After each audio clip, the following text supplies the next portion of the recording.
Hello everyone, how are you all guys? I hope that you're doing absolutely amazing.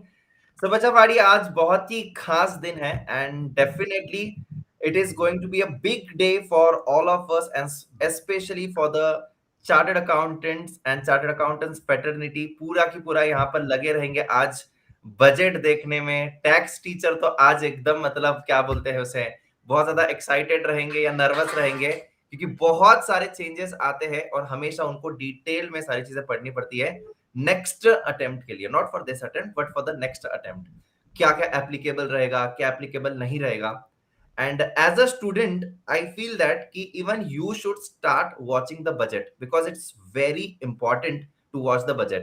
तो हम लोग आएंगे Kishan sir के पास और आदि सर के पास एक एक कर। तो Kishan sir, how important it is for students to watch the budget and as a student शायद ना हमको ज्यादा समझ में नहीं आता है but still what is the importance of it and why should we watch it? Thank you टाका सर। सी, बजट सबसे पहले मैं दो तीन चीज क्लियर कर दूं।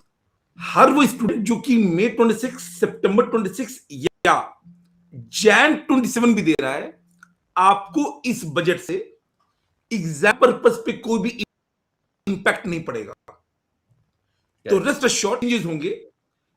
बच्चा एक बार देख ले, उसको डिटेल एनालिसिस नहीं करना चाहिए क्योंकि एग्जाम के लिए रेलेवेंट नहीं है। ये रेलेवेंट होगा मई 27 एंड ऑनवर्ड से। दूसरा, अगले 2-3 दिन तक इंडिया में अचानक से 2-3 crore economist, budget analyst, finance analyst की संख्या अचानक से बढ़ जाएगी। तो ये भी देखना पड़ेगा।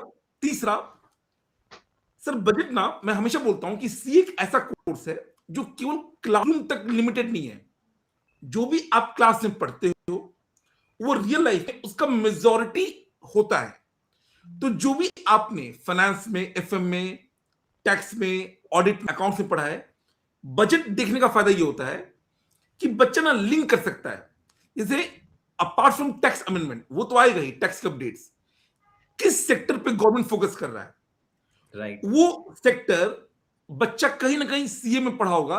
जैसे जीएसटी के एग्जामिशन चैप्टर है, अब वहां पे आज जो भी अनाउंसमेंट होगा जहां पे गवर्नमेंट फोकस करेगा, उसका इंपैक्ट जीएसटी के एग्जामिशन चैप्टर में हो जाएगा।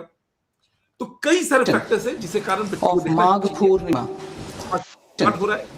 of Magh Purnima.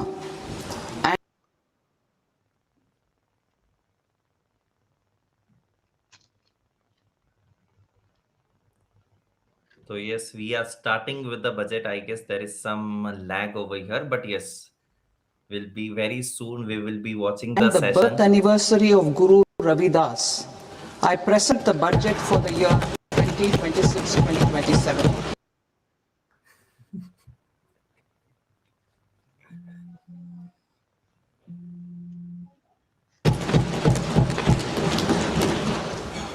Since we assumed office 12 years ago, India's economic trajectory has been marked by stability, fiscal discipline, sustained growth,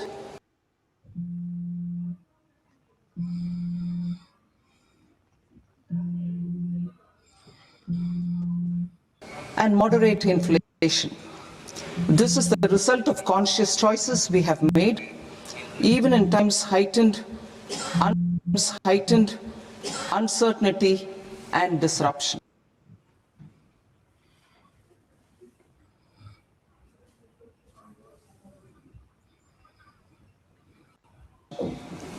Our government, led by Honorable Prime Minister,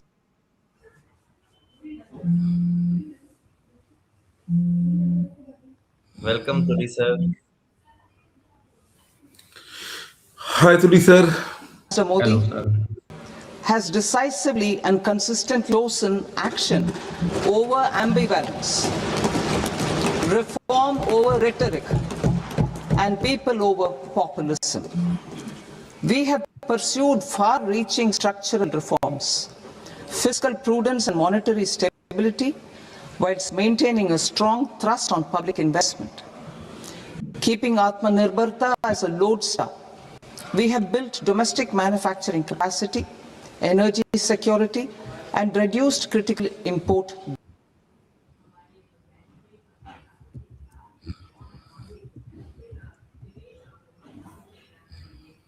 dependencies. Simultaneously, we have ensured that citizens benefit from every action of the government, undertaking reforms to support employment generation, agricultural productivity, household purchasing power, and universal services to people.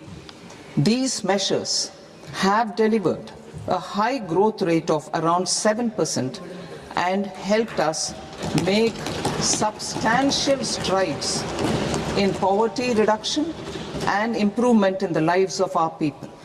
Today, we face an external environment in which trade and multilateralism are imperiled and access to resources and supply chains are disrupted. New technologies are transforming production systems while sharply increasing demands on water, energy, and critical minerals. India will continue to take confident steps towards Vikasit Bharat, balancing ambition with inclusion. As a growing economy with expanding trade and capital needs, India must also remain deeply integrated with global markets, exporting more and attracting stable long-term investment. As I begin part A, I want to express my gratitude to the people for standing firmly with us as we forge our way together towards becoming one of the largest of the world.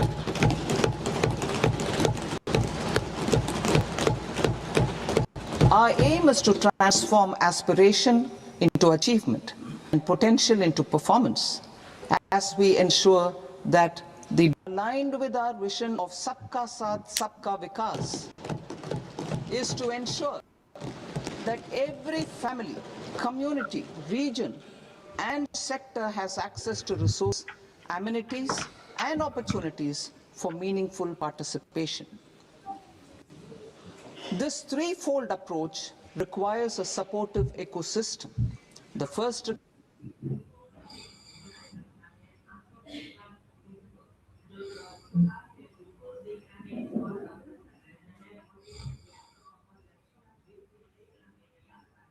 requirement is to sustain the momentum of structural reforms, continuous, adaptive, and forward-looking. Second, a robust and resilient financial sector is central to mobilizing savings, allocating capital efficiently, and managing risks. Third, cutting-edge technologies, including AI applications, can serve us as force multipliers for better governance. Reform Express. Our government has undertaken comprehensive reforms towards creating employment, boosting productivity, and accelerating growth. After the Prime Minister's announcement on Independence Day in 2025, over 350 reforms have been rolled out.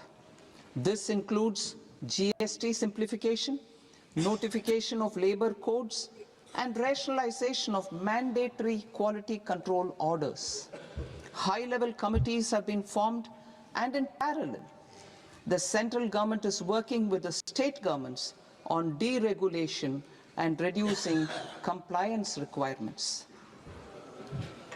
The Reform Express is well on its way and will maintain its momentum to help us fulfill our kartavya.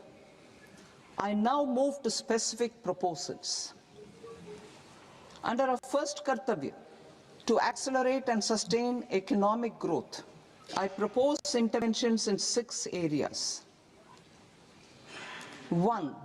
Scaling up manufacturing in 7 strategic and frontier sectors. 2. Rejuvenating legacy industrial sectors. 3.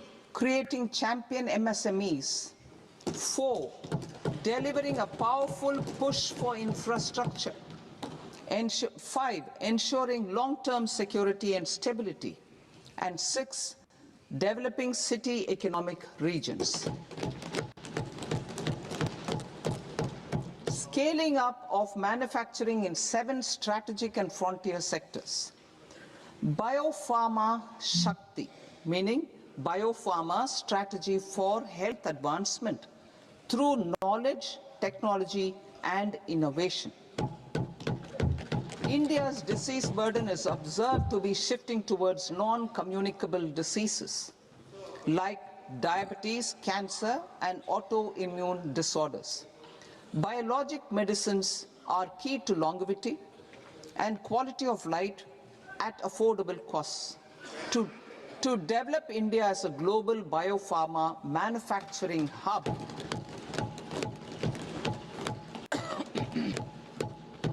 I propose the Biopharma Shakti with an outlay of 10,000 crores over the next 5 years. This will build the ecosystem for domestic production of biologics and biosimilars. The strategy will include a biopharma-focused network with 3 new national institutes of pharmaceutical education and research, popularly known as NIPERs, and upgrading 7 existing ones. It will also create a network of 1,000 accredited India clinical trials sites. We propose to strengthen the Central Drug Standard Control Organization to meet global standards and approve timeframes through approval timeframes through a dedicated scientific review cadre and specialists. India's semiconductor mission 1.0 expanded in From standing still to standing somewhere amazing with Agoda's great travel deals. See the world for less. Book now. Attack Indian IP and fortify supply chains. We will also focus on industry-led research and training centers to develop technology and skilled workforce. The Electronics Components Manufacturing Scheme launched in April 2025 with an outlay of 22,919 crores already has investment commitments at double the targets. We propose to increase the outlay to 40,000 crores to capitalize on this momentum.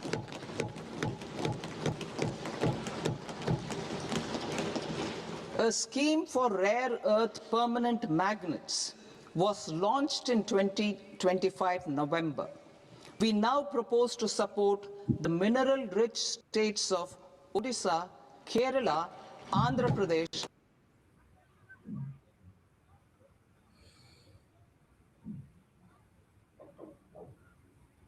and Tamil Nadu to establish dedicated rare earth corridors to promote mining, processing, research, and manufacturing. To enhance domestic chemical production and reduction import dependency and reduce import dependency, we will launch a scheme to support states in establishing 3 dedicated chemical parks through challenge route on a cluster-based plug-and-play model. Strong capital goods.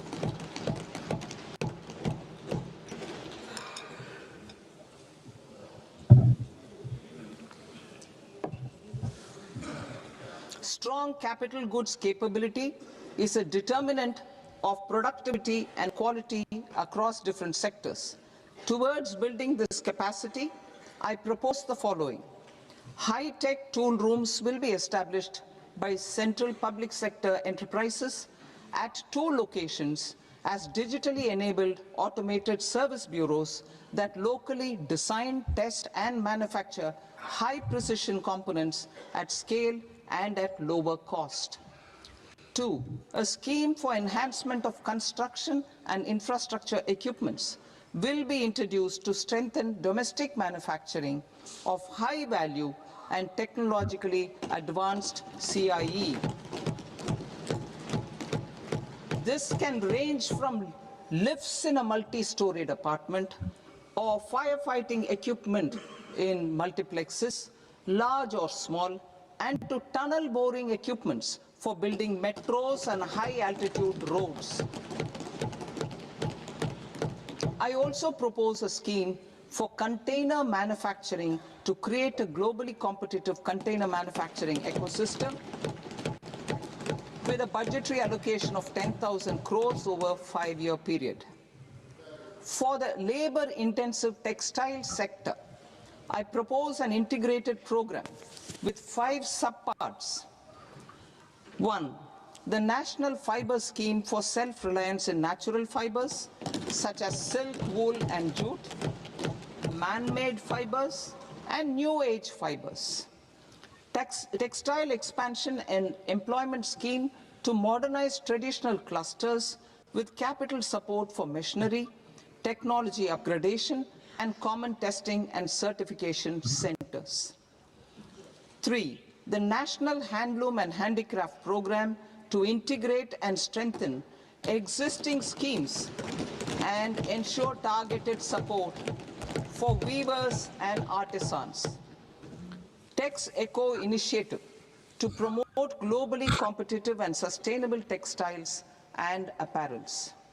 Samarth 2.0 to modernize the upgrade the textile skilling ecosystem through collaboration with industry and academic institutions. Further, I propose to set up mega textile parks in challenge mode. They can also focus on bringing value addition to technical textiles. I propose to launch the Mahatma Gandhi Gram Swaraj initiative to strengthen khadi, handloom, and handicrafts. This will help in global market linkage and branding. It will streamline and support training, skilling, quality of process, and production. This will benefit our weavers, village industries, one district, one product, ODOP initiative, and also our rural youth. India has the potential to emerge as a global hub for high quality, affordable sports goods. I propose a dedicated initiative for sports goods that will promote manufacturing, research, and innovation in equipment design as well as material sciences. Rejuvenation of legacy industrial clusters. I propose to introduce a scheme to revive 200 legacy industrial clusters to improve their cost competitiveness and efficiency through infrastructure and technology upgradation. Creating champion SMEs and supporting micro enterprises. Recognizing MSMEs as a vital engine of growth, I propose a 3-pronged approach to help them grow as champions. Equity support. I propose to introduce a dedicated 10,000 crores SME growth fund to create future champions, incentivizing enterprises based on select criteria. I also propose to top up the Self-Reliant India Fund set up in 2021 with 2,000 crores to continue support to micro enterprises and maintain their access to risk capital. Liquidity support. With TREDS, more than 7 lakh crore has been made available to MSMEs. To leverage its full potential, I propose 4 measures. 1. Mandate TREDS as the transaction settlement platform for all purchases from MSMEs by CPSEs, serving as a benchmark for other corporates. 2. Introduce a credit guarantee support mechanism through CGT MSE for invoice discounting on TREDS platform. 3.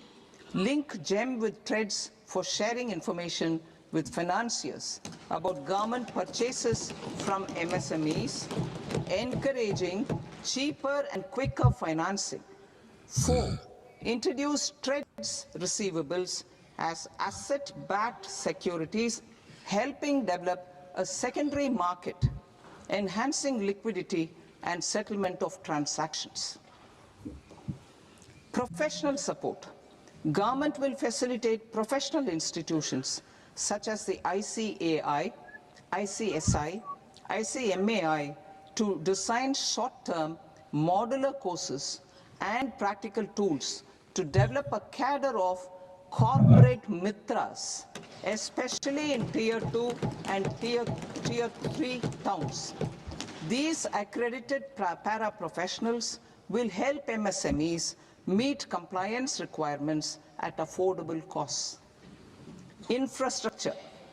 During this past decade, our government has undertaken several initiatives for large-scale enhancement of public infrastructure, including through new financing instruments such as Infrastructure Investment Trust (InvITs) and Real Estate Investment Trust (REITs), and institutions like NIIF and NABFID.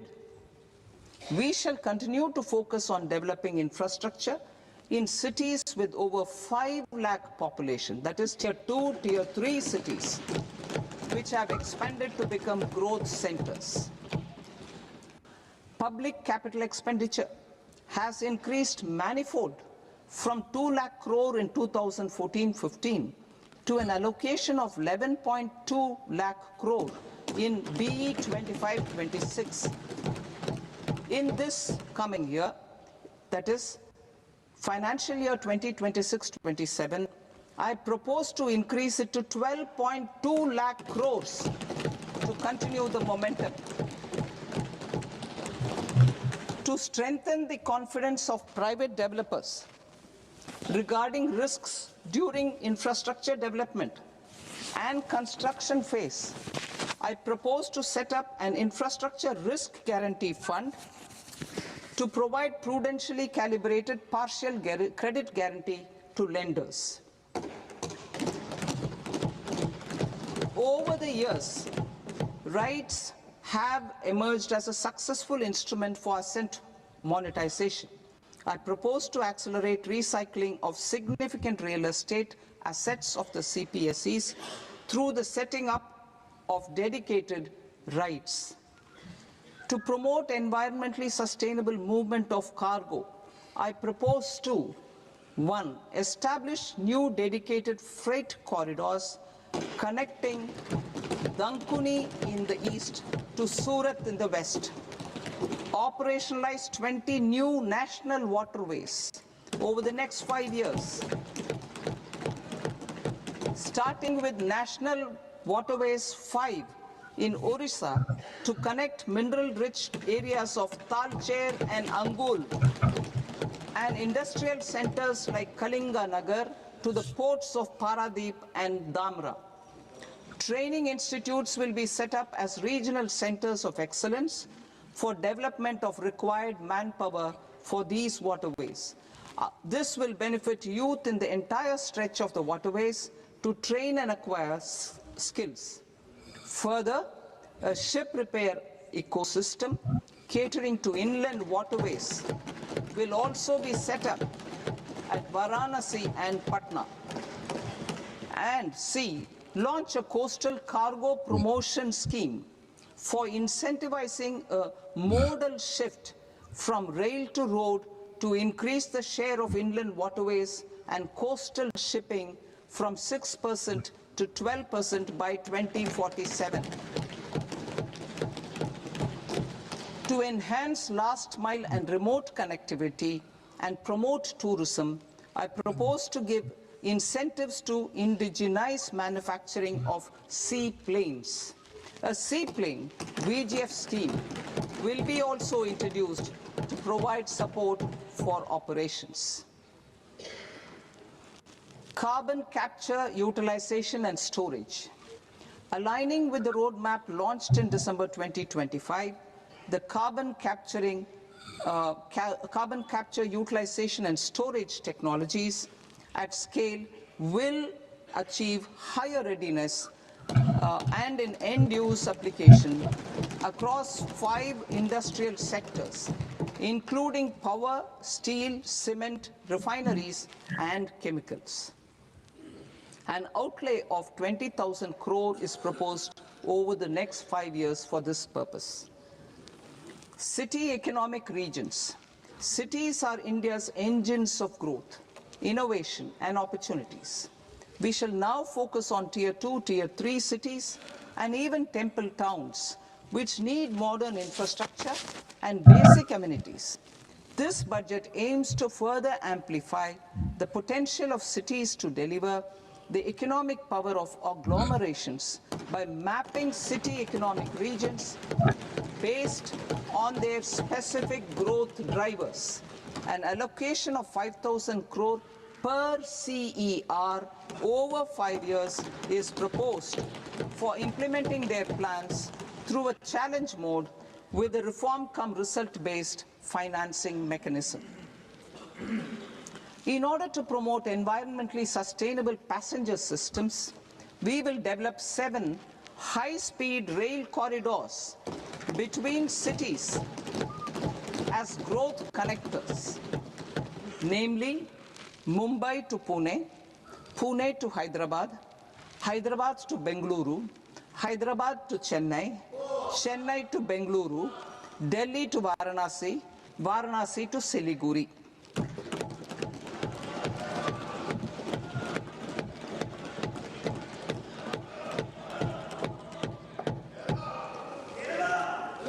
Financial sector. The Indian banking sector today is characterized by strong balance sheet, historic highs in profitability, improved asset quality, and coverage exceeding 98% of villages in the country.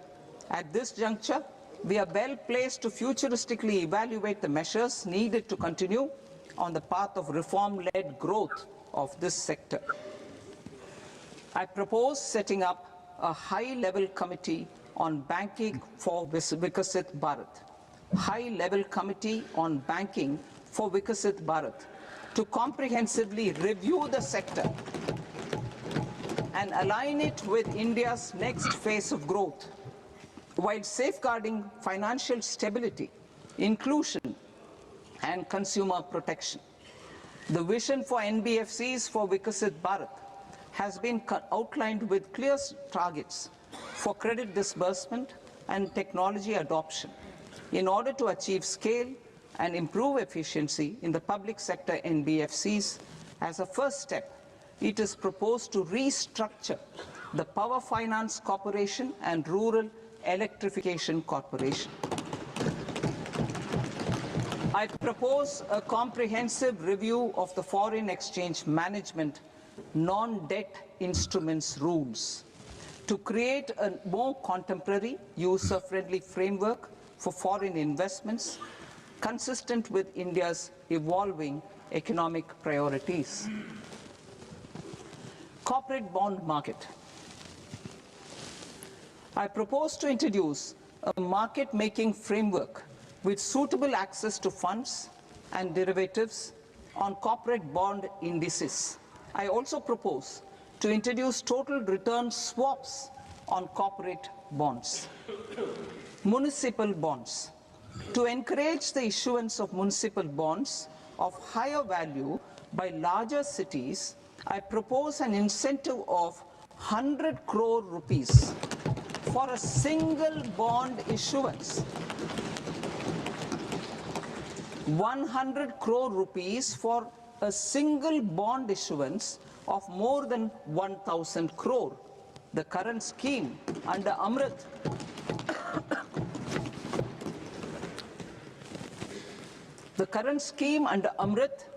which incentivizes issuances up to 200 crores only, will also continue to support smaller and medium towns. That will also continue to support the smaller and medium towns. Ease of doing business. Individual persons resident outside India, PROI, will be permitted to invest in equity instruments of listed Indian companies through the portfolio investment scheme. It is also proposed to increase the investment limit for an individual PROI under the scheme from 5% to 10% with an over. Now, every time you hear about an unfortunate car incident, what is the first thought that comes to your mind? Insurance, hai na? But real heroes don't wait for accidents. They make safety a habit. This National Road Safety Month and beyond, let's celebrate those who choose responsibility every single day. And when life takes an unexpected turn, ICICI Lombard stands by you, your silent partner in every journey. Cashless repairs and roadside assistance, personal accident cover up to rupees 15 lakhs, and no claim bonus up to 50%. Stay protected, drive safe, choose ICICI Lombard Comprehensive Car Insurance. Research Fund and Research and Development and Innovation Fund. Our second kartavya is to fulfill aspirations and build capacities.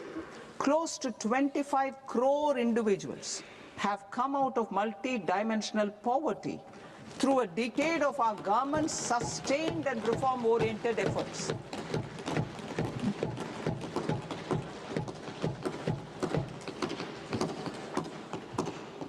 Our government has therefore decided to place a renewed emphasis on the service sector to provide a pathway to fulfilling aspirations of a youthful India with the following measures. I propose to set up a high-powered Education to Employment and Enterprises Standing Committee to recommend measures that focus on services sector as a core driver of Viksit Bharat.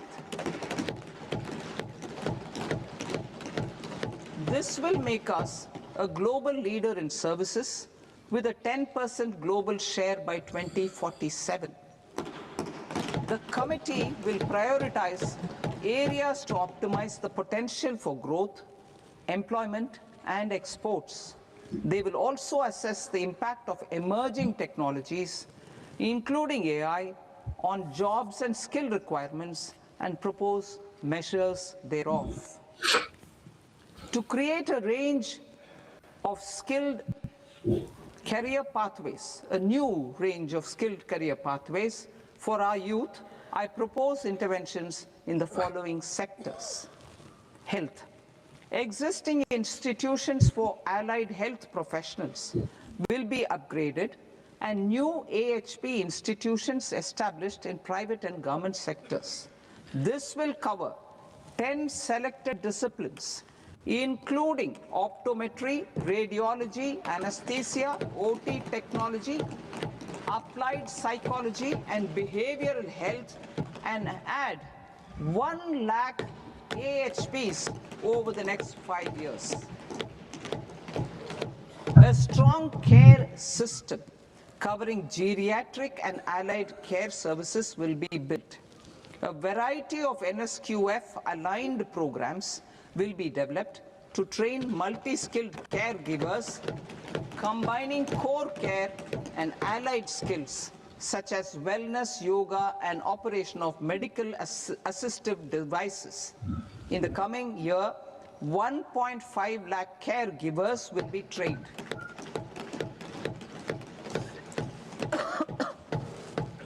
Hubs for medical value tourism.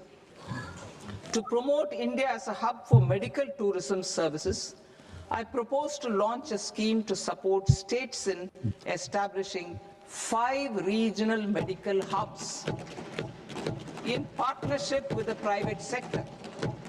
These hubs will serve as integrated healthcare complexes that combine medical, educational, and research facilities. They will have Ayush centers, medical value tourism facilitation centers, and infrastructure for diagnostics, post-care, and rehabilitation. These hubs will provide diverse opportunities, job opportunities for health professionals, including doctors and AHPs.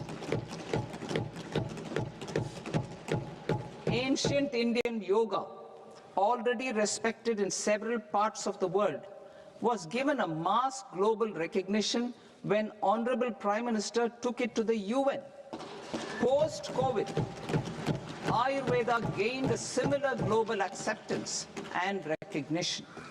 Exporting quality Ayurveda products helps farmers who grow the herbs and youth who process the products. To meet growing global demand, a few more steps are being taken. I propose to, 1, set up 3 new All India Institutes of Ayurveda. 2, upgrade Ayush pharmacies and drug testing labs for higher standards of certification ecosystem and make available more skilled personnel. 3, upgrade the WHO Global Traditional Medicine Center in Jamnagar to bolster evidence-based research, training and awareness for traditional medicine. Animal husbandry. Livestock contributes to close to 16% of farm income, including of poor and marginal households. To scale up availability of veterinary professionals by more than 20,000, I propose to roll out a loan-linked capital subsidy support scheme for establishment of veterinary and para-veterinary colleges, veterinary hospitals, diagnostic laboratories, and breeding facilities in private sector. Collaboration between Indian and foreign institutions will also be facilitated. Orange economy. India's animation, visual effects, gaming and comics sector, AVGC sector, is a growing industry projected to require 2 million professionals by 2030. I propose to support the Indian Institute of Creative Technologies, Mumbai, in setting up AVGC content creator labs in 15,000 secondary schools all over the country and 500 colleges. The Indian design industry is expanding rapidly, and yet there is a shortage of Indian designers. I propose to establish, through Challenge Route, a new National Institute of Design to boost design education and development in the eastern region of India. Education. Our government will support states through Challenge Route in creating 5 university townships in the vicinity of major industrial and logistics corridors. These planned academic zones will host multiple universities, colleges and research institutions, skill centers and residential complexes.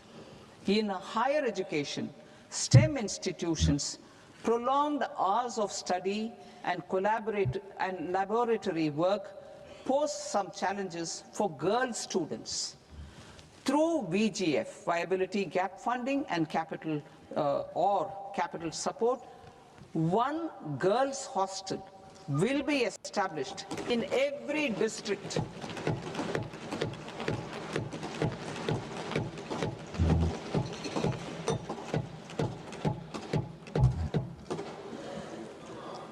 To promote astrophysics and astronomy via immersive experiences.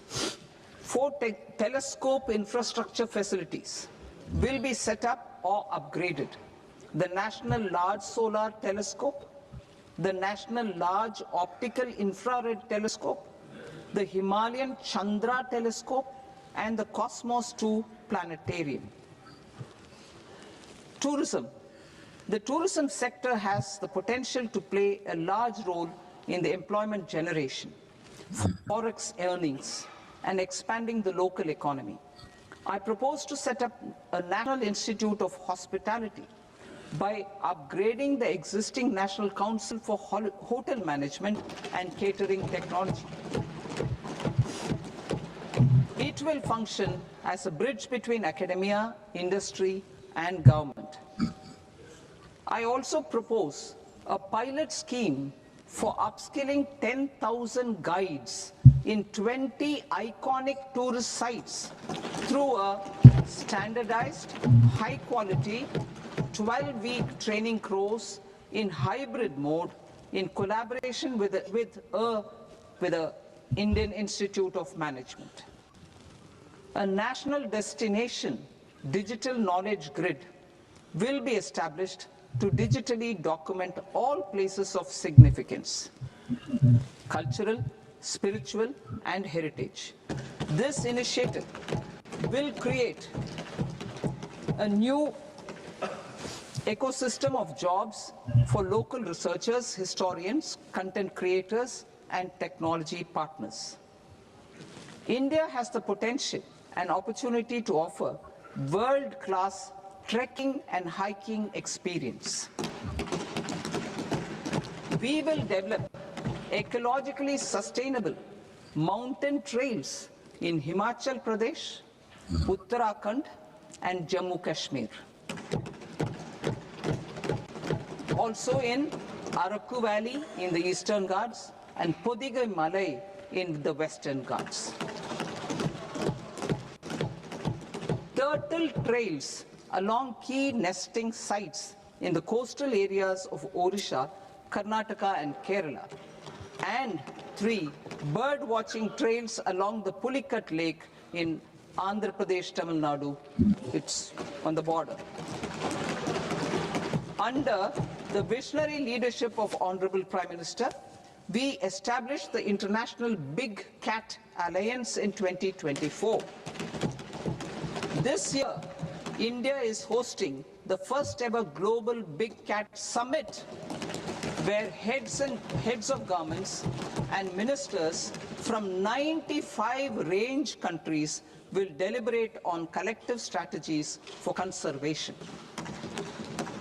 Heritage and culture tourism. I propose to develop 15 archaeological sites, including Lothal, Dolavira, Rakigadi, Adichanallur, Saranath, Hastinapur, and Leh Palace into vibrant experiential cultural destinations. Excavated landscapes will be open to the public through curated walkways. Immersive storytelling skills and technologies will be introduced to help conservation labs, interpretation centers, and guides. The sports sector provides multiple means of employment, skilling, and job opportunities.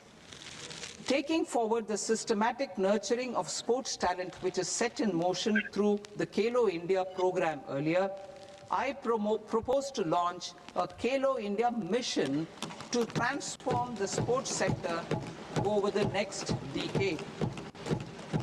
The mission will facilitate an integrated talent development pathway supported by training centers, which are foundational, intermediate, and elite levels. B, systematic development of coaches and support staff. C, integration of sports science and technology. D, competitions and leagues to promote sports culture and provide platforms. And E, development of sports infrastructure for training and competition.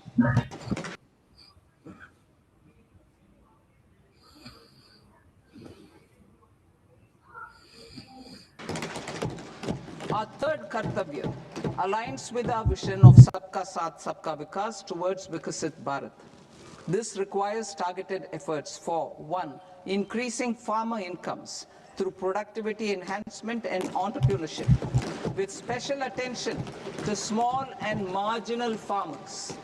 B, empowering Divyangjan through access to livelihood opportunities, training, and high-quality assistive devices. C, empowering the vulnerable to access mental health and trauma care. D, focus on the Purvodaya states and the Northeast region to accelerate development and employment opportunities. Fisheries. We will undertake initiatives for integrated development of 500 reservoirs and Amrit Sarovars to strengthen the fisheries value chain in coastal areas, and enable market linkages involving startups and women-led groups together with fish farmer producer organizations. Animal husbandry. To provide quality employment opportunities in rural and peri-urban areas, we will support the animal husbandry sector in entrepreneurship development through A credit-linked subsidy program, B, scaling up and modernization of livestock enterprises, C, enhanced creation of livestock, dairy, and poultry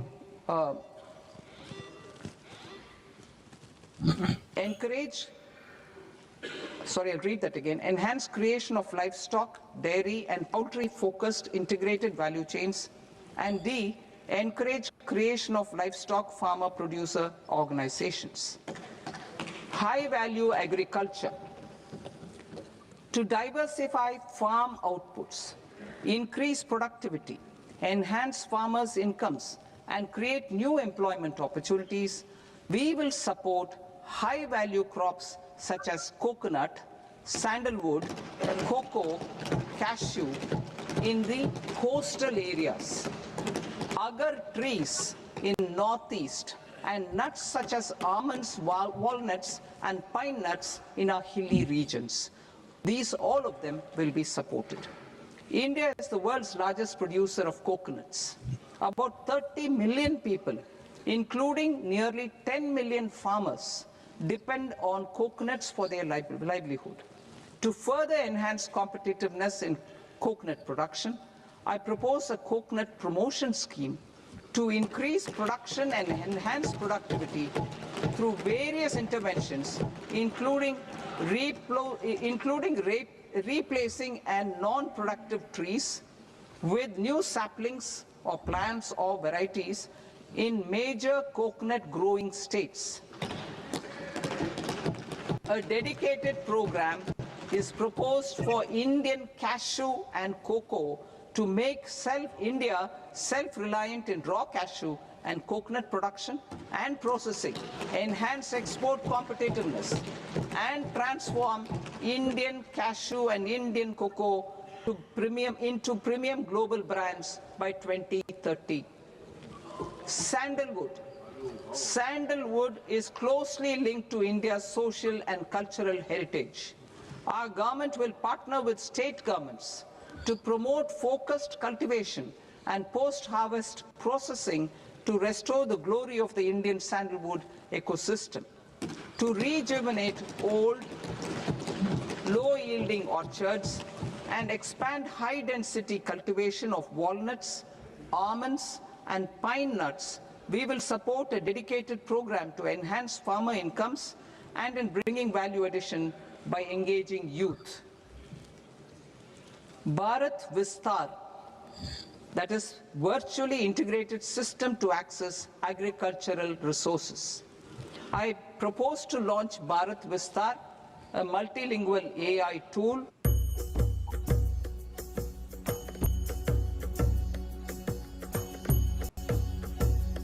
package on agricultural practices with AI systems. This will enhance farm productivity, enable better decisions for farmers, and reduce risk by providing customized advisory support. She Marts for rural women-led enterprises. Building on the success of Lakpati Didi program, I propose to help women take the next step from credit-linked livelihoods to being owners of enterprises. Self-help entrepreneur, She Marts will be set up as community-owned retail outlets within the cluster-level federations through enhanced and innovative financing instruments. Empowering Divyangjan. Divyangjan Kaushal Yojana. Information technology, AVGC sectors, hospitality and food and beverages sectors often offer task-oriented and process-driven roles which are suitable for Divyangjan. We will ensure dignified livelihood opportunities through industry relevant and customized training specific to each Divyangjan group. Divyang Sahara Yojana, timely access to high quality assistive devices for all eligible Divyangjan is a fundamental need. I propose to 1. Support the Artificial Limbs Manufacturing Corporation of India, ALIMCO, to set up and to scale up production of assistive devices, invest in R&D and AI integration, strengthen PM Divyasha Kendras, and support setting up of assistive technology marts as modern retail style centers where Divyangjan and senior citizens can see, try and purchase assistive products. Reaffirming our commitment to mental health and trauma care. There are no national institutes for mental health care in North India. We will therefore set up a NIMHANS 2 and also upgrade national mental health institutes in Ranchi and in Tezpur as regional apex institutions. Emergencies expose families, particularly the poor and vulnerable, to unexpected expenditure. We will strengthen and increase these capacities by 50% in district hospitals by establishing emergency and trauma care centers. Focus on Purvodaya states and northeastern regions. Purvodaya, I propose the development of an integrated East Coast industrial corridor with a well-connected node at Durgapur, creation of 5 tourism destinations in 5 Purvodaya states, and the provision of 4,000 e-buses. Buddhist sites in northeastern region. The northeastern region is a civilizational confluence of Theravada and Mahayana or Vajrayana traditions. I propose to launch a scheme for development of Buddhist circuits in Arunachal Pradesh, Sikkim, Assam, Manipur, Mizoram, and Tripura. The scheme will cover preservation of temples and monasteries, pilgrimage interpretation centers, connectivity, and pilgrim amenities. 16th Finance Commission. On 17th November 2025, the 16th Finance Commission submitted its report to the President. As mandated under Article 281 of the Constitution, the government is to lay the report along with the explanatory memorandum on the action taken report on the recommendations of the Commission in Parliament, which, Sir, Honourable Speaker, you've allowed me to do at the commencement of this session. The government has accepted the recommendation of the Commission to retain the vertical share of devolution at 41%. As recommended by the Commission, I have provided 1.4 lakh crores of rupees to the states for the year 2026-2027 as Finance Commission grants. These include rural and urban local body and disaster management grants. Fiscal consolidation. Government has been delivering on our fiscal commitments consistently without compromising on social needs. To strive towards accepted standards of fiscal management in Budget 25-26, I had indicated that the central government would target reaching a debt to GDP ratio of 50 plus or minus 1% by 2030-31. In line with this, the debt to GDP ratio is estimated to be 55.6% of GDP in BE 26-27, compared to 56.1% of GDP in RE 25-26. A declining debt to GDP ratio will gradually free up resources for priority sector lending and expenditure by reducing the outgo on interest payments. One of the main operational instruments for debt targeting is the fiscal deficit. I am happy to inform this august House that I fulfilled my commitment made in 2021-2022 to reduce fiscal deficit below 4.5% of GDP by 25-26.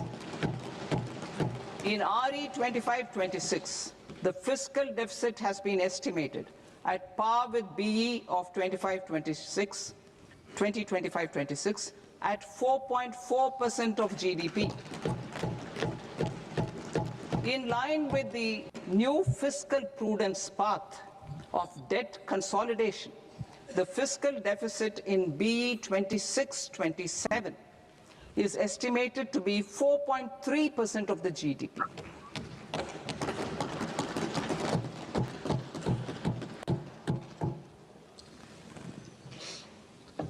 The revised estimates of the non-debt receipts are 34 lakh crore rupees, of which the centre's net tax receipts are 26.7 lakh crore. The revised estimate of the total expenditure is 49.6 lakh crore rupees, of which the capital expenditure is about 11 lakh crores. Budget estimates 2026 to 2027. Coming to 26-27, the non-debt receipts and the total expenditure are estimated as 36.5 lakh crore and 53.5 lakh crore respectively. The centre's net tax receipts are estimated at 28.7 lakh crore rupees. To finance the fiscal deficit, the net market borrowings from dated securities are estimated at 11.7 lakh crore rupees. The balance financing is expected to come from small savings and other sources. The gross market borrowings are estimated at 17.2 lakh crore rupees. I'll now move to Part B. Part B, direct taxes.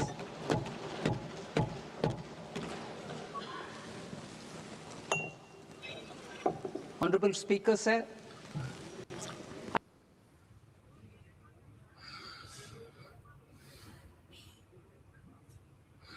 I now present my proposals on direct taxes.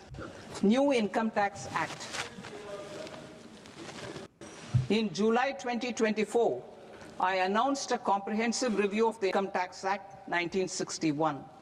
This was completed in a record time, and the Income Tax Act 2025 will come into effect from 1st April 2026. The simplified income tax rules and forms will be notified shortly, giving adequate time to taxpayers to acquaint themselves with its requirements. The forms have been redesigned such that ordinary citizens can comply without difficulty. Ease of living. I propose that any interest awarded by the Motor Accident Claims Tribunal to a natural person will be exempt from income tax, and any TDS on this account will be done away with. I propose to reduce TCS rate on the sale of overseas tour program package from the current 5% and 20% to 2% without any stipulation of amount. I propose to reduce TCS rate for pursuing education and for medical purposes under the Liberalized Remittance Scheme, popularly known as LRS, from 5% to 2%. Supply of manpower services is proposed to be specifically brought within the ambit of payment to contractors for the purpose of TDS to avoid ambiguity. Thus, TDS on these services will be at the rate of either 1% or 2% only. I propose a scheme for small taxpayers, wherein a rule-based automated process will enable obtaining a lower or nil deduction certificate instead of filing an application with the assessing officer. For the ease of taxpayer holding securities in multiple companies, I propose to enable depositories to accept Form 15G or Form 15H from the investor and provide it directly to various relevant companies. I propose to extend time available for revising returns from 31st December to up to 31st March with the payment of a nominal fee. I also propose to stagger the timeline for filing of tax returns. Individuals with ITR 1 and ITR 2 returns will continue to file till 31st July, and non-audit business cases or trusts are proposed to be allowed time till 31st August. TDS on sale of immovable property by a non-resident is proposed to be deducted and deposited through resident buyers and his or her PAN-based challan instead of requiring a TAN, which is a temporary accounting number. To address practical issues of small taxpayers like students, young professionals, tech employees, relocated NRIs, and such others, I propose to introduce a one-time 6-month foreign asset disclosure scheme for these taxpayers to disclose income or assets below a certain size. The scheme would be applicable for two categories of taxpayers, namely A, who did not disclose their overseas income or assets, and B, who disclosed their overseas income and or paid due tax but could not declare the asset acquired. For category A, the limit of undisclosed income or asset is proposed to be up to 1 crore rupees. They need to pay 30% of fair market value of asset or 30% of undisclosed income as tax and 30% as additional income tax in lieu of penalty, and would thereby get immunity from prosecution. For category B, asset value is proposed to be up to 5 crore rupees. Here, immunity from both penalty and prosecution will be available with a payment of fee of 1 lakh rupees. Rationalizing penalty and prosecution. Multiplicity of proceedings are hindrance to the ease of doing business. I propose to integrate assessment and penalty proceedings by way of a common order for both. There will be no interest liability on the taxpayer on the penalty amount for the period of appeal before the first appellate authority, irrespective of the outcome of appeal process. Further, quantum of prepayment is being reduced from 20% to 10% and will continue to be calculated only on core tax demand. As an additional measure for reducing litigation, I propose to allow taxpayers to update their returns even after reassessment proceedings have been initiated, and an additional 10% tax rate over and above the rate applicable for the relevant year. The assessing officer will then use only this updated return in his proceedings. There is already a framework for immunity from penalty and prosecution in the cases of underreporting.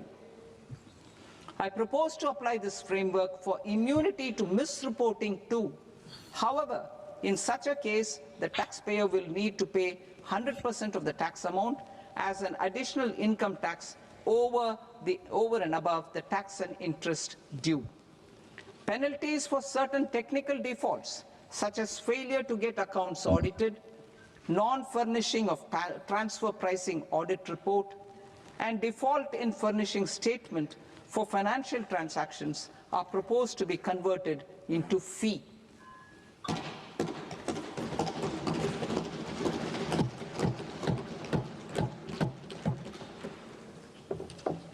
I propose to rationalize prosecution framework under Income Tax Act while maintaining a careful balance for deterrence in some serious offense. Non-production of books of account and documents and requirement of TDS payment where payment is made in kind are being decriminalized. Further, minor offences will attract fine only. The remaining prosecutions will be graded commensurate with the quantum of offence. They will entail only simple imprisonment with maximum imprisonment reduced to 2 years and power to courts to convert even those into fines. There is no penalty. There is no penalty presently for non-disclosure of non-immovable foreign assets with aggregate value less than 20 lakh rupees. I propose to also provide them with immunity from prosecution with retrospective effect from 1/10/2024.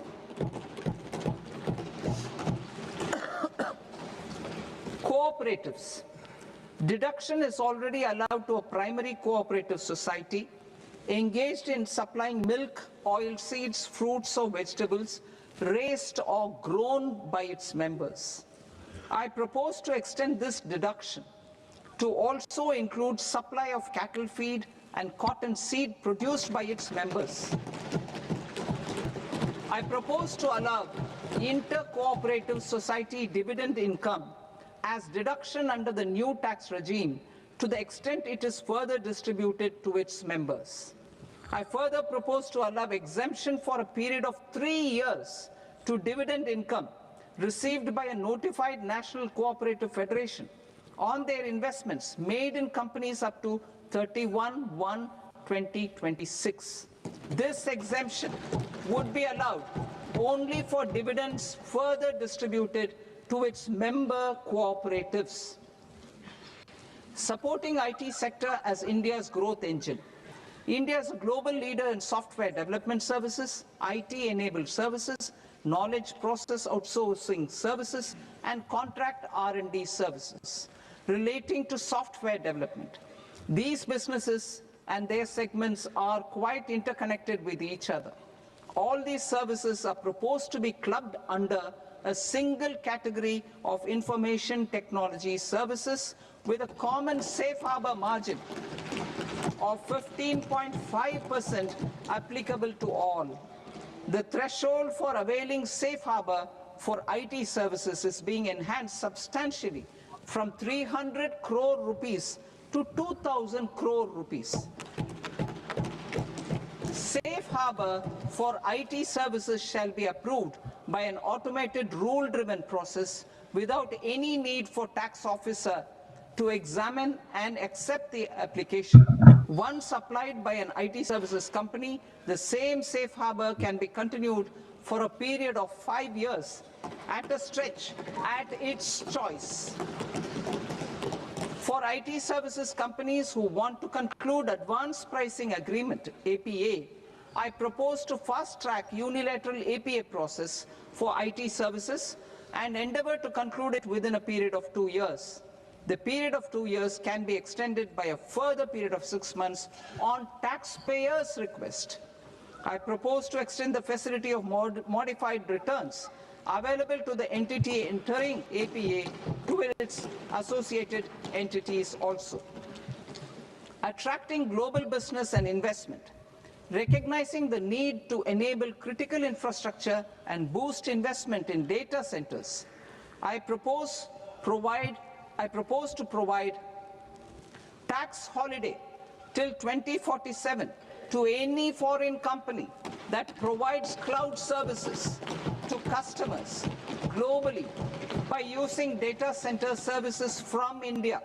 It will, however, need to provide services to Indian customers through an Indian reseller entity. I also propose to provide a safe harbor of 15% on cost in case the company providing data center services from India is a related entity.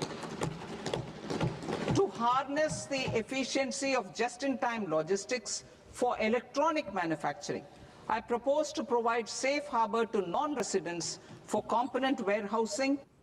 Listen carefully and you'll hear the heartbeat of India's financial capital, BKC. Some check in to hit their monthly targets.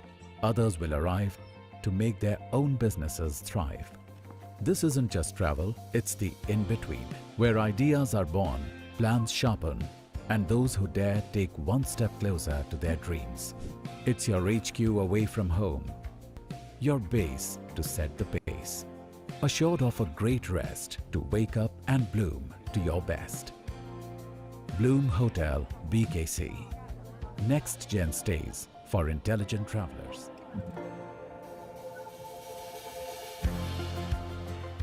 Global, non-India sourced income of a non-resident expert for a stay period of 5 years under notified schemes. I propose to provide exemption from minimum alternate tax, the MAT, to all non-residents who pay tax on presumptive basis. Tax administration. I propose to constitute a joint committee of Ministry of Corporate Affairs and Central Board of Direct Taxes for incorporating the requirements of income computation and disclosure standards, the ICDS, in the Indian Accounting Standards, IND-AS itself. Separate accounting requirement based on ICDS will be done away with from the tax year 27-28.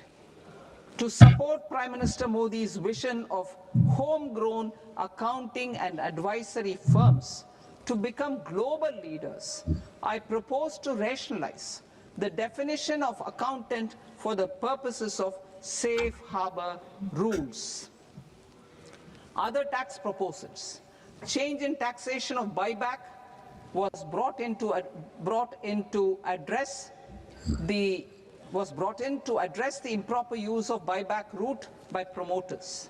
In the interest of minority shareholders, I propose to tax buyback for all types of shareholders as capital gains. However, to disincentivize misuse of tax arbitrage, promoters will pay an additional buyback tax. This will make effective tax 22% for corporate promoters. For non-corporate promoters, the effective tax will be 30%. TCS rate for sellers of specific goods, namely alcoholic liquor, scrap, and minerals, will be rationalized to 2%, and that on tendu leaves will be reduced from 5% to 2%. I propose to raise the STT on futures to 0.05% from the present 0.02%.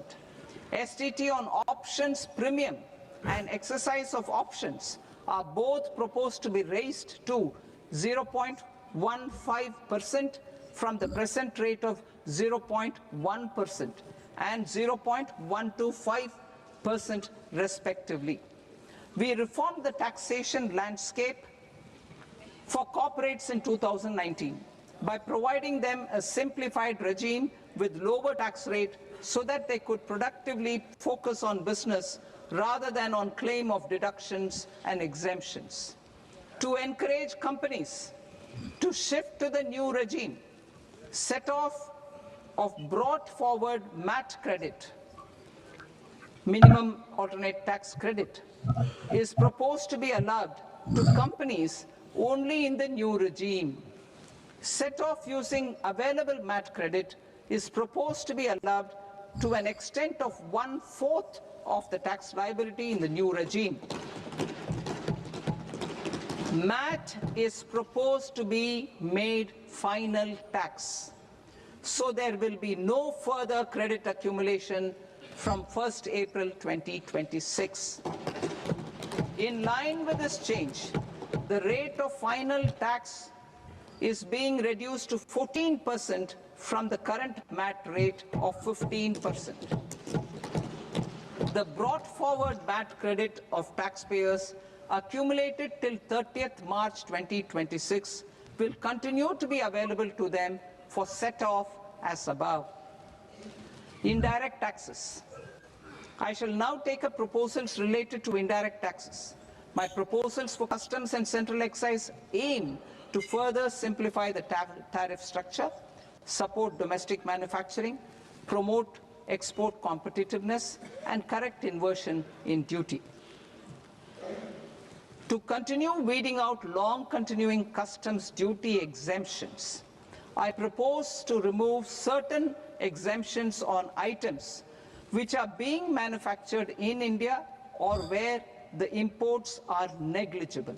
Similarly, to further simplify the process of ascertaining the rate of duty applicable on a particular item, I propose to incorporate certain effective rates in various customs notifications to the tariff schedule itself. I shall now take up sector-specific proposals. Promotion of exports of marine, leather, and textile products.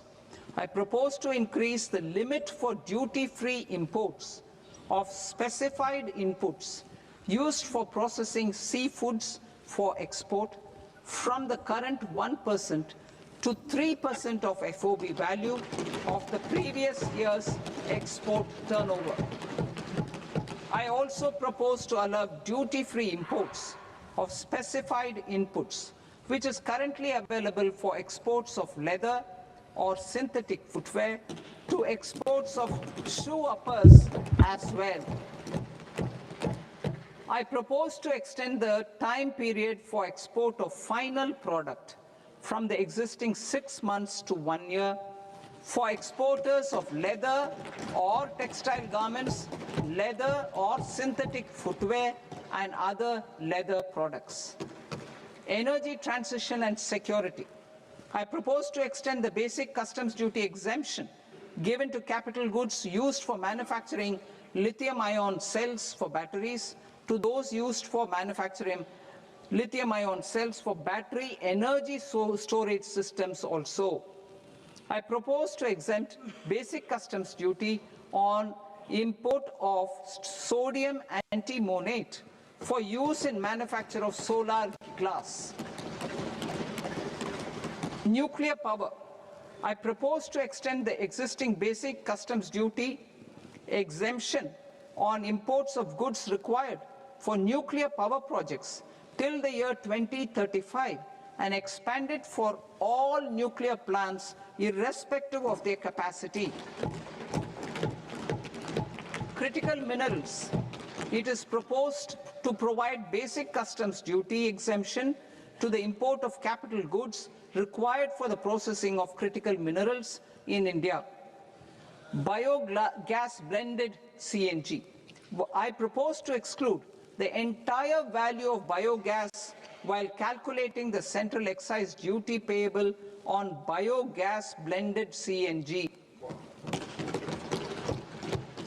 Civil and defense aviation.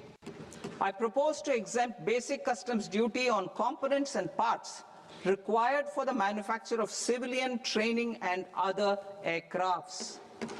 It is proposed to exempt basic customs duty on raw materials imported for the manufacture of parts of aircraft to be used in maintenance, repair, or overall requirements by units in the defense sector. Electronics. To deepen value addition in the consumer electronics sector, I propose to exempt basic customs duty on specified parts used in the manufacture of microwave ovens. Special economic zone. To address the concerns arising about utilization of capacity by manufacturing units in the special economic zones due to global trade disruptions, I propose as a special one-time measure to facilitate sales by eligible manufacturing units in SEZs to the domestic tariff area at concessional rates of duty.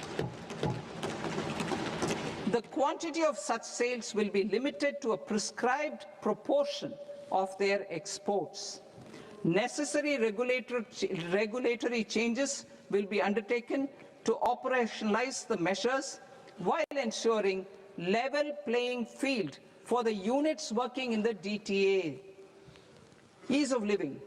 To rationalize the customs duty structure for goods imported for personal use, I propose to reduce the tariff rate on all dutiable goods imported for personal use from 20% to 10%.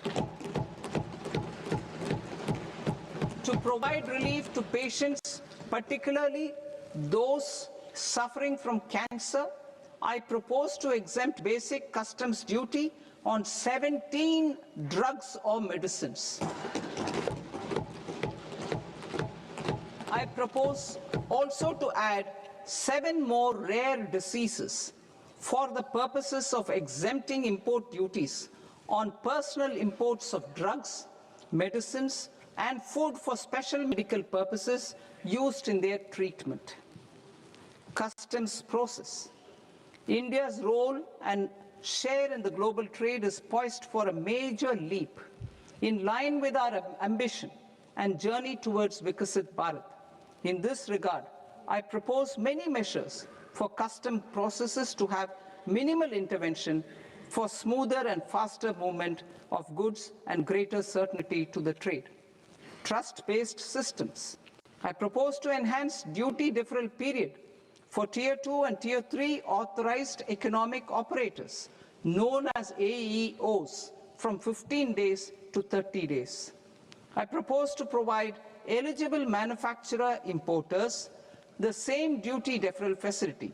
This should encourage them to get themselves accredited as a full-fledged Tier 3 AEO in due course.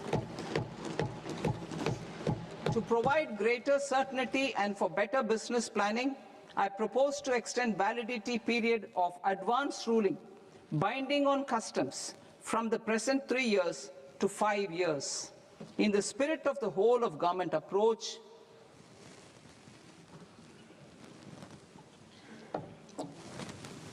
government agencies will be encouraged to leverage AEO accreditation for preferential treatment in clearing their cargo. Regular importers with trusted long-standing supply chains will be recognized in the risk system so that the need for verification of their cargo every time can be minimized. Export cargo using electronic sealing. Export cargo using electronic sealing will be provided through clearance from the factory premises to the ship. For import of goods not needing any compliance, filing of bill of entry by a trusted importer and arrival of goods will automatically notify customs for completing their clearance formalities. This will enable goods to be released immediately on arrival. The customs warehouse framework will be transformed into a warehouse operator-centric system with a self-declarations, electronic tracking, and risk-based audit.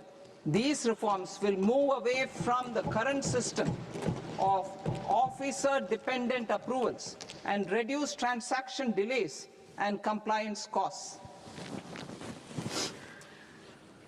Ease of doing business.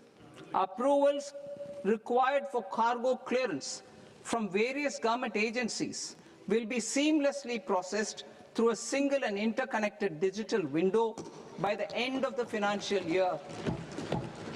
Processes involved in clearance of food, drugs, plant, and animal and wildlife products, accounting for about 70% of interdicted cargo, will be operationalized on this system by April 2026 itself. For goods not having any compliance requirement, clearance will be done by customs immediately after online registration is completed by the importer, subject to the payment of duty. Customs integrated system will be rolled out in 2 years as a single integrated and scalable platform for all customs processes. Utilization of non-intrusive scanning with advanced imaging and AI technology for risk assessment will be expanded in a phased manner with the objective to scan every container across all the major ports. New export opportunities to support Indian fishermen to fully harness the economic value of marine resources beyond our territorial waters, the following measures will be taken. A. Fish catch by an Indian fishing vessel in exclusive economic zone or on the high seas will be made free of duty. Landing of such fish on foreign port will be treated as export of goods. Safeguards will be put in place to prevent misuse during fish catch, transit, or transshipment. To support aspirations of India's small businesses, artisans, and startups to access global markets through e-commerce, I am pleased to announce complete removal of the current value cap of 10 lakh rupees per consignment on courier exports. In addition, handling of rejected and returned consignments will be improved with effective use of technology for identifying such consignments. I propose to revise provisions governing baggage clearance during international travel to address genuine concerns of passengers. The revised rules will enhance duty-free allowances in line with the present-day travel realities and provide clarity in temporary carriage of goods brought in or taken out. There are honest taxpayers who are willing to settle disputes by paying all their dues, but they get deterred due to negative connotation associated with penalty. They will now be able to close cases by paying an additional amount in lieu of penalty. Honorable Speaker, sir, with this, I commend the budget to this august House. Jai Hind.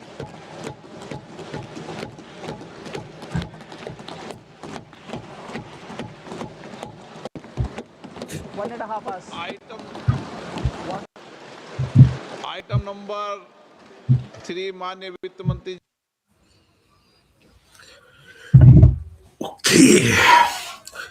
Yes, sir. कैसा रहा sir budget? Sir, budget was, I don't think there were many great surprises, but tax के बारे में sir आप दोनों ही बताइए, Arvind sir and Kishan sir. I guess there are no changes in the tax as such, मतलब जो इंडिया के लिए एप्लीकेबल है, but many things have come upon, I guess, LRS जो थे, and also STT जो कि एक बहुत बड़ा फैक्टर है. I was watching the market right now, and BSE share is down by 10% क्योंकि STT को increase कर दिया है. MCX share was down by 18% right now. Angel One को lower circuit लगा है 10% का. So STT का इफेक्ट मार्केट में दिख रहा है, बट जो डायरेक्ट टैक्सेस है सर उसके बारे में आप बताइए सर.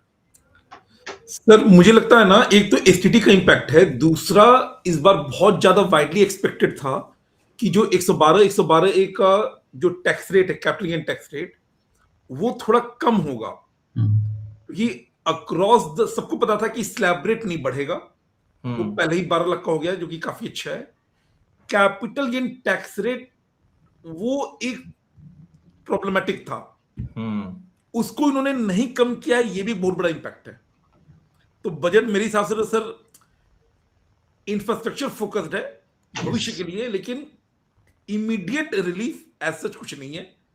जो जैसा था वैसा ही है, हल्का फुल्का चेंजेस है, शॉक कुछ भी नहीं है. मार्केट अच्छा रिएक्ट इसलिए नहीं कर रहा है क्योंकि इमीडिएट बेनिफिट नहीं है, कैपिटल गेन कम नहीं हुआ, एसटीटी बढ़ गया. तो बाकी सर तुली सर बताइए सर, कैसा लगा सर आपको? सर आप म्यूट हो शायद सर. या can you all hear me now? Yes sir, yes sir. Sir देखिए, हर बजट को हम क्रिटिकली एनालाइज करें या पॉजिटिवली एनालाइज करें, मैं अपने पॉइंट्स बताऊंगा. I will take 5 minutes if you allow me. तो मेरे को समझ में आया बजट में से. One, I think budget is in developed countries taxation is not a point of discussion in a budget. The point of discussion in a budget is how and what direction we are going in. तो मैंने कई चीजें note करी हैं. I think अगर मैं बात करूं, कई infrastructure related rare earth minerals की माइनिंग पे जोर दिया जा रहा है, या एजुकेटिंग नए स्किल कोर्सेज डेवलप करने के you know they propose. University campuses उन्होंने बनाने के लिए प्रपोजल दिया है, यूनिवर्सिटी सिटीज बनेंगी, अपस्किलमेंट ऑफ द पॉपुलेशन के लिए कमिटीज बिठाई जा रही हैं, जिसमें ये ढूंढा जाएगा कि नए एज के स्किल्स क्या हैं, pharma sector, health sector. So if I look at the overall picture, what Madam has done is incentivize the future growth and incentivize education to upskill Indian people for the future growth. Services sector के लिए. I think that's a very clear focus over there, which of course होगा नहीं होगा कितना होगा वो बातें अलग है, पर at least budget में focus डाला गया है on future growth. I personally found tourism growth, manufacturing or incentivizing seaplanes, छोटी छोटी बातें हैं, पर ये धीरे धीरे मेडिकल टूरिज्म पे डाला जा रहा है. No, these are things that in the future will bring a lot of work to India, which in turn will help India grow, which in turn will give everybody money. That is my focus on the budget as far as the growth story was concerned. So my takeaway, in investing in education to upskill the Indian population for new areas of professions coming up, incentivizing tourism, incentivizing rare earth minerals बहुत जरूरी है, उसके बगैर आपको पता है manufacturing नहीं होती. Let me come to the income tax sector. अभी तो नया इनकम टैक्स एक्ट आया था, तो मैं तो कल ही बच्चों को बोला था, मैं कहा कोई चेंज एक्सपेक्ट मत करो, कुछ नहीं आने वाला. अभी तो आया नया एक्ट, अभी क्या चेंज एक्सपेक्ट करोगे आप? But I think there are some very important changes over here and which shows how the future mentality of taxation will be. पहला, आप देखोगे टीसीएस के रेट्स कम करे गए हैं on overseas tour package program, which means Indians जो India के बाहर जा रहे हैं, पहले उनको 5 से 20% एक्स्ट्रा पे करना था, वो 2% आ गया, which is making foreign travel easier. So that I think is a very big boost to the tourism sector again. तो आप देखोगे tourism sector पे उन्होंने जोर डाला है. दूसरा, आप देखोगे टीसीएस के रेट्स उन्होंने कम करे, जरूर कई जगह कम करे, because tax collected at source is also going out of your pocket as an advance tax. एक तरीके से एडवांस में जाता है. So that is positive. Let me go further up. आपने आईटी सेक्टर का सेफ हार्बर रूल समझा होगा. Now let me just explain what it is. When Indians are exporting things outside India, तो एक ट्रांसपोर्ट प्राइस में regulation आ जाता है, where whatever you are sending outside India between associated group entities, जैसे if there is a mother entity in USA, उसकी sister entities are in India, Singapore, group entities का जब international transactions होता है, तो उस पे आर्म्स लेंथ प्राइस का कॉन्सेप्ट लगता है, ताकि आप इंडिया से अगर यूएसए में कोई सामान 200 रुपए का बेच रहे हो, अगर आप अनरिलेटेड पार्टी को बेचते तो 400 का बेचते, तो आपको 400 के हिसाब से टैक्स लगेगा. Call the concept of transfer pricing. Now transfer pricing में बहुत रेगुलेशन होता है, बहुत सारे आपको असेसिंग ऑफिसर से बहुत सारी डिस्कशन करनी पड़ती है, which is never good. So we have something called safe harbour rules, which is something like a presumptive taxation. जैसे हम लोग अगर 44 AD की बात करें, स्मॉल बिजनेसेस को 2 करोड़ से कम है तो 8% 6% दिखा देना और कुछ उसके ऊपर किताबें मेंटेन नहीं करनी, which simplifies what should I say compliances. So safe harbour rules है इंटरनेशनल ट्रांजैक्शंस के लिए. आपने नोट करा होगा, उन्होंने 300 करोड़ से 2000 करोड़ की लिमिट कर दी, विच मींस अगर आप आईटी सेक्टर में हो और 2000 करोड़ तक का आपका टर्नओवर है, तो आपको बस 15% तक, आपको 15.5% दिखाना है, एंड वो भी ऑटोमेट हो जाएगा. मतलब उन्होंने प्रोसीजरली उसको बहुत सिंप्लीफाई करा है to again incentivise people from India exporting services, IT related services outside India. So this is a big plus in my view. Third, इन्होंने प्रोसिक्यूशन को बहुत कम करा, बिकॉज इनकम टैक्स इवेड करना should not be treated as a criminal activity, it should actually be a civil offence. तो काफी हद तक वो करा गया है, बाकी तो डिटेल फाइन प्रिंट में दिखेगा, पर जहां तक मुझे दिखा उन्होंने मैक्सिमम इम्प्रिजनमेंट 2 साल की कर दी है, और वो भी कोर्ट्स को पावर दिया है कि वो उसको फाइन में कन्वर्ट कर दें. So this is again making it friendlier for the public to be there. Then also एक बड़ा प्रोसीजरल प्रॉब्लम आता था कि असेसमेंट ऑर्डर अलग आता था, फिर पेनल्टी ऑर्डर शुरू होता था. असेसमेंट ऑर्डर के अगेंस्ट अपील अलग चलती थी, पेनल्टी ऑर्डर के अगेंस्ट अपील अलग चलती थी, लिटिगेशन. इस बार असेसमेंट और पेनल्टी ऑर्डर सेम कर दिया, which means we are again reducing something called litigation. Customs की अगर बात करूं, जो जहां तक मुझे समझ में आ रहा था कि काफी हद तक कस्टम्स को भी स्ट्रीमलाइन करा जा रहा है, और AI enabled checking of containers is very interesting. आप समझिए इंडिया में क्या आ रहा है, उसको AI से वो कहते हैं हम स्क्रीन करेंगे. So overall it is a budget which in my view should be a budget for a developed economy, and specifically with the India-EU trade coming up, which could be the potential game changer for the next decade, where Indians get access to 28 European Union countries. I think pharma पे आप देखोगे बहुत सारा stress करा गया है, pharma exports पे, lot of things they've looked at presumptive taxation for exporters. तो basically export oriented थोड़ा सा budget मेरे को दिखा, investment oriented दिखा, just to lay the groundwork for the future that is coming, which is the next decade, which I believe should be the Indian decade.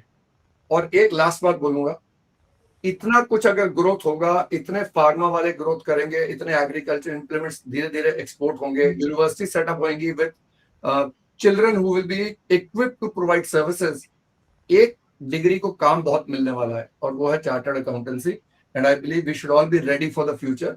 This India EU trade gives Indian accounting firms a great booster, which I believe we should capitalize. So कुछ बच्चों को ICI को इस पे capitalise करके एक course निकालना चाहिए या अपने एग्जिस्टिंग कोर्स में इंटीग्रेट करना चाहिए, how to handle this growth in the next decade. So from me it was a very decent budget.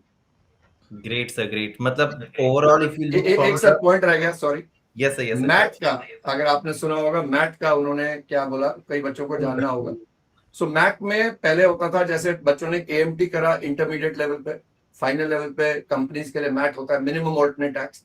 आप टोटल इनकम पे टैक्स निकालिए या आप 15% दीजिए, पर अगर आपने 15% दिया और टोटल इनकम पे टैक्स कम बना तो जितना डिफरेंस है उसका क्रेडिट आपको कैरी फॉरवर्ड मिलता है और आप अगले साल में उसको सेटअप कर लेते थे. वो खत्म कर दिया है. आज की डेट में मैथ को फाइनल टैक्स बना दिया, यानी अगर आपका tax on total income suppose 1 lakh आ रहा है पर 15% ऑफ बुक प्रॉफिट 4 लाख आ रहा है, तो आप 4 लाख देंगे और डिफरेंस का कैरी ओवर नहीं मिलेगा. ये बहुत बड़ा इंपैक्ट है. That is why the stock market is also reacting, because companies का रेट ऑफ टैक्स बढ़ सकता है इससे. And under the new scheme, जैसे इंडिविजुअल्स के लिए 115 BAC होता है, वैसे कंपनीज के लिए 115 BAB भी है एंड 115 BAA भी है. उसमें अब उन्होंने मैथ क्रेडिट अलाउ करा only under the new scheme. So basically again trying to shift everybody to go to the new scheme. वो भी सिर्फ 25% तक अलाउ करा है, बाकी तो फाइन प्रिंट आएगा. तो इस वजह से स्टॉक मार्केट इमीडिएट रिएक्शन देती है, वो दे रही है. I am sure I can see that. Gold और सिल्वर में रिएक्शन आ ही चुका है, 2 दिन का इतना गिरा है. And but I believe overall it will stabilise and overall it's a positive growth budget. Great. So looking from the long term perspective, so it seems to be amazing. जो भी आपने सारी skills की बातें करी and new development schemes that the government is coming up with. Yeah.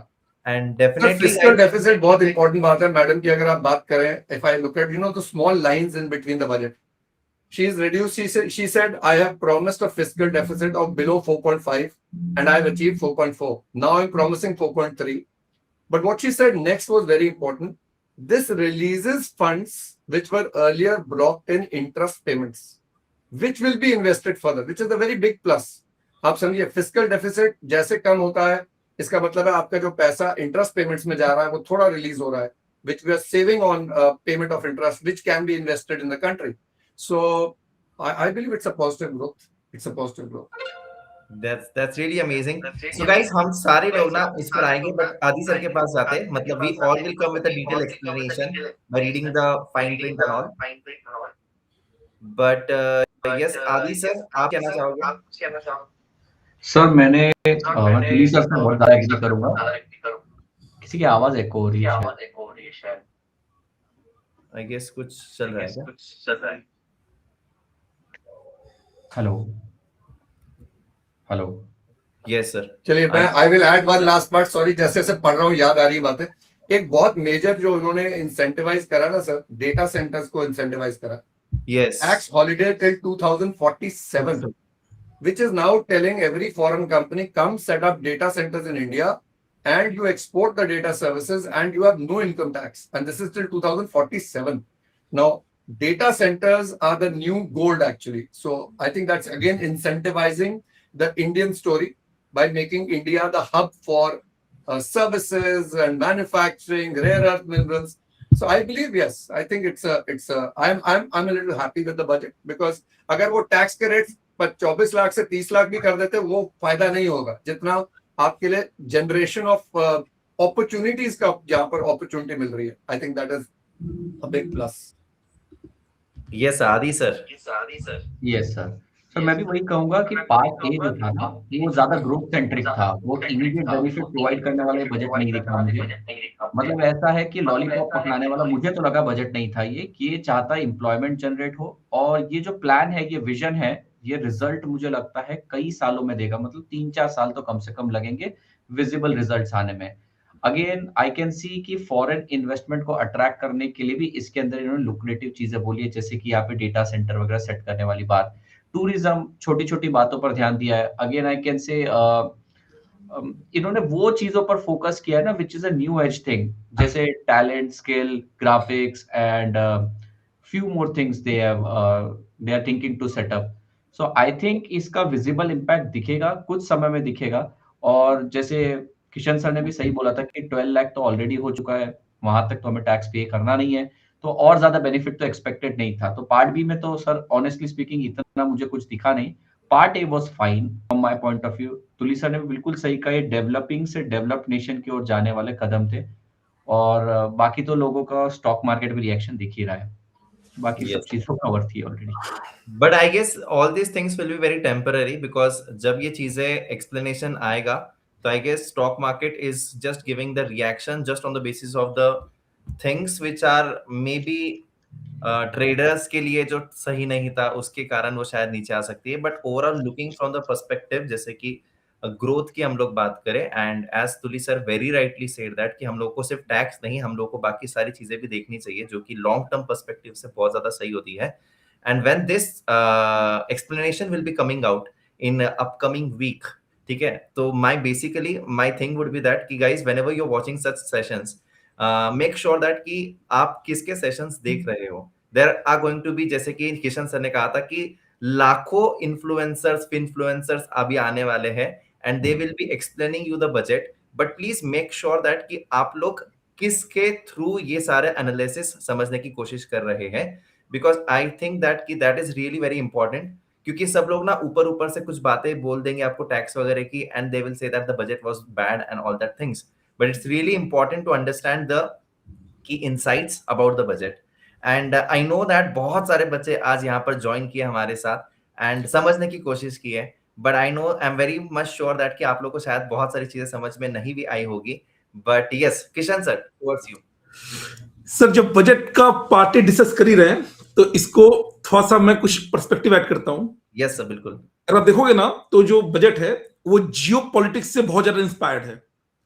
3 rival जो हमारे आसपास हैं, पाकिस्तान, बांग्लादेश एंड चाइना. और मैं एक की बात करूं, अभी रिसेंटली बांग्लादेश अगेंस्ट इंडिया ने 2-3 ऐसे कदम चले हैं जो कि नॉर्मल पब्लिक को पता ही नहीं है. इस बजट में भी ना उसका एक बहुत अच्छा छाप देखने को मिल रहा है. फॉर एग्जांपल, पूरा बांग्लादेश का पूरा एक्सपोर्ट डिपेंड करता है उसके एपरल इंडस्ट्री पे, टेक्सटाइल नहीं. नॉर्मली बच्चों को क्या लगता है कि टेक्सटाइल मतलब कपड़ा. Answer is no. 2 अलग इंडस्ट्री होती है.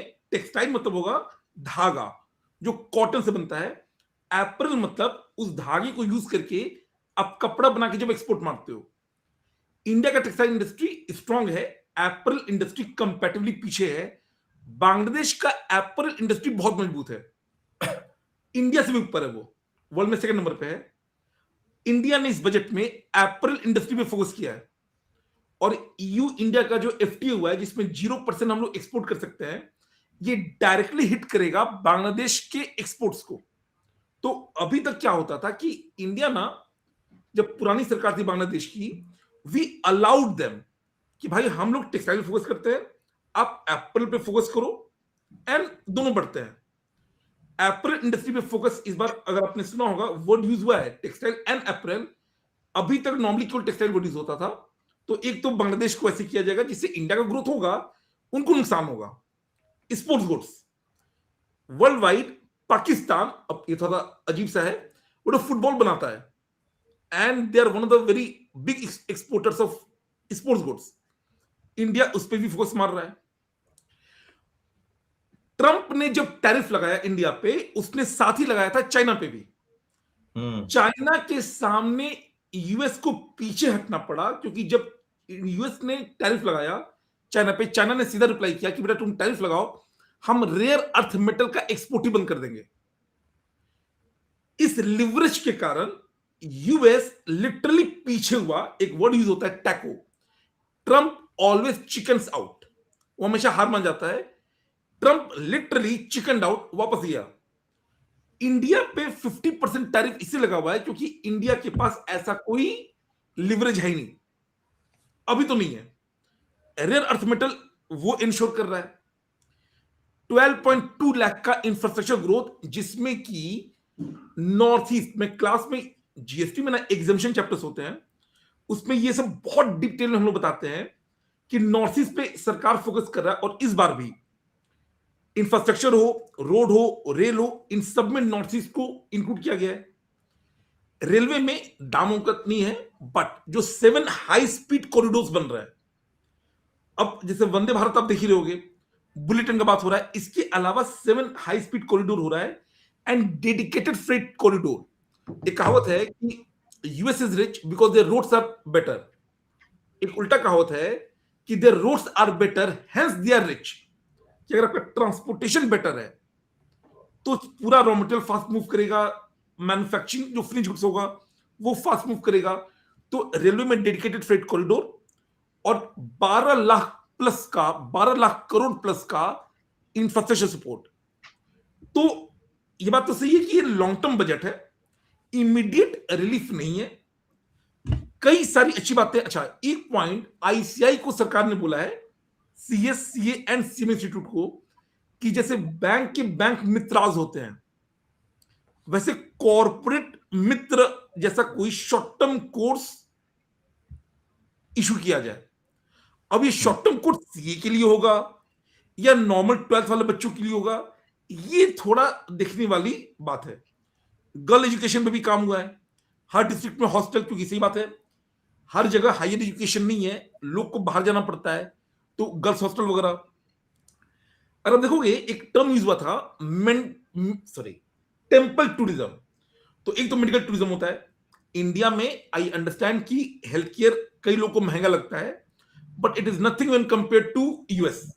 तो सबसे बकवास यूएस का है, यूरोप का महंगा है बट कई जगह पे फ्री है।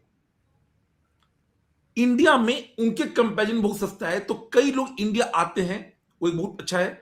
और टेम्पल इकोनॉमी को कैसे ग्रो किया जाए। अभी मैं अयोध्या गया था, and sir the kind of development, उन्होंने बड़े बड़े होर्डिंग लगाए हैं कि पहले क्या था और अभी क्या है। इकोनॉमिक एक्टिविटी बहुत ग्रो हुई है, 400 करोड़ का तो टैक्स पे किया गया है। एक शहर जो कि आज से 3 साल पहले 50 करोड़ टैक्स नहीं जनरेट करता होगा, अब इन्होंने एक बुद्धिस्ट सर्किट क्रिएट किया है, अगेन नॉर्थ ईस्ट में, अरुणाचल वगैरह। अरुणाचल कहां है? चाइना के बॉर्डर पे। तो बजट जो बनाया गया है, अपार्ट फ्रॉम बेसिक नंबरिंग वगैरह, इसमें बहुत हद तक इन सब चीजों का भी ध्यान रखा गया है। बाकी तो चलता रहेगा। Yes sir, that's really amazing guys. तो मतलब रेयर अर्थ की बात करिए और जो कनेक्शन है ना, दैट इज रियली अमेजिंग जो किशन सर ने भी बताया है। टेक्सटाइल का connection with the Bangladesh, sports का जो ला रहे हैं, that connection with the Pakistan. These are the factors that we actually need to look into. And जो कि शायद ना, मतलब मैं वही कह रहा था कि आपको किसके थ्रू ये एनालिसिस समझना चाहिए, वो भी बड़ा इंपॉर्टेंट रहता है। And every one of us will come with some of the videos, and yes, definitely do watch it because you are the future chartered accountants and आपको ये सारी चीजें पता होनी चाहिए। धीरे धीरे आप भी ये सेकेंड लेवल थिंकिंग जो है, यहाँ पर जो बात हो रही थी, उस पर आप समझना शुरू कर दोगे, and that will really help you a lot in your future coming life. May be any aspect, may be आपको कंसल्टेंसी देनी है, आपको टैक्सेस को समझना है, आपको इन्वेस्टमेंट्स करना है, any part of your life, you're definitely going to understand it and you would be able to interpret the things. So I think sir we are good with this, and maybe हम लोग सब बाद में फिर से दोबारा आएंगे, हम लोग इस पे चर्चा करेंगे और छोटे मोटे वीडियोस बनाते रहेंगे हमारे बच्चों के लिए। and it was really amazing guys, and thank you everyone, tata, bye bye and take care.